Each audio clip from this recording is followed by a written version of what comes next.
Imagine standing on the deck of a ship, watching the heavy nautical rope tying you to the harbor fray, strand by strand. You see the lights of the shore right there, but know with absolute dread the connection will snap. For some, a single unreturned text or a partner's quiet mood triggers this same visceral alarm. The body reacts to a minor interpersonal delay with the same surge of adrenaline and panic as if that rope were truly breaking. This is the abandonment and instability schema. It is a chronic, body-level conviction that everyone you depend on will eventually vanish, turning love into a relentless countdown to loss. The schema operates on the premise that connection is temporary and that you lack whatever it takes to make a person stay. This threat detection system operates at maximum sensitivity. While others might see a busy afternoon, this internal alarm sees a precursor to desertion. The brain scans for microsignals of withdrawal. A partner's slightly distracted look or a fleeting bad mood is processed as definitive evidence that they are halfway out the door.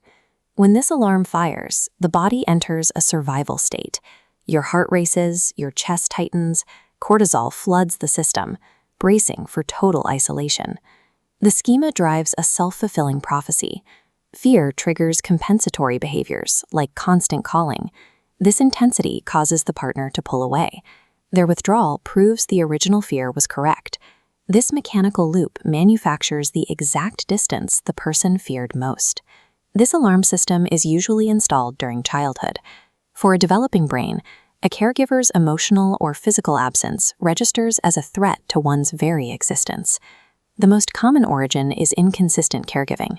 A parent might be warm and present on Monday, but entirely withdrawn or explosive on Tuesday, leaving the child unable to predict which version of the parent will appear. Traumatic losses, such as the death of a parent, a messy divorce, or long hospitalizations, can also carve this template. These events teach the nervous system that the people you need can vanish without warning. Even when a parent is physically present, the schema can form through conditional presence. If a caregiver is emotionally unreachable due to depression or preoccupation, the child learns that proximity and safety are two very different things. These experiences create a permanent rule in the child's mind. All connections are destined to fail, and the only question is when. To manage this underlying terror, adults rely on three primary coping strategies. The central node of abandonment fear branches out.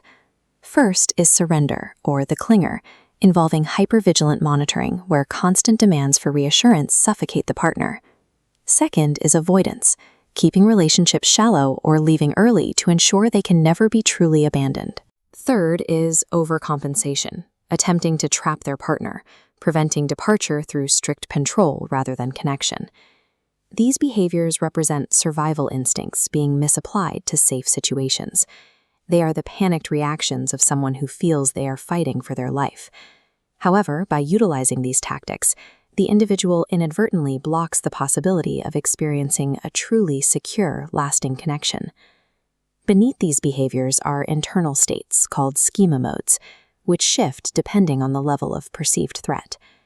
The abandoned child mode carries the raw, helpless panic of the original childhood wound. It is the feeling of being small, frantic, and alone in the dark. To hide that pain, other modes take over. The detached protector creates a numb armor to stop all feeling, while the angry child rages against the unfairness of being left behind once again. While an adult is the one standing in the room, the relationship is often being piloted by a terrified inner child responding to a threat that ended decades ago. Healing focuses on developing the healthy adult mode, an internal presence capable of overseeing and comforting the frightened child within. This requires a cognitive pause during a trigger. By stopping the momentum of the panic, you can begin to distinguish between the schema's alarm and actual evidence-based danger in the present. Behavioral change involves graduated exposure. You practice sitting with short separations, like a delayed text, without checking in, which slowly recalibrates the nervous system to tolerate space. It also involves a shift in selection. Instead of being drawn to the familiar, volatile intensity of inconsistent people, You consciously choose partners who offer reliable consistency.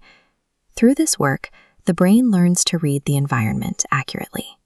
It discovers temporary absence is not the same thing as permanent abandonment. When the alarm is recalibrated, the rope stops fraying. You find that the anchor holds and the harbor is actually safe.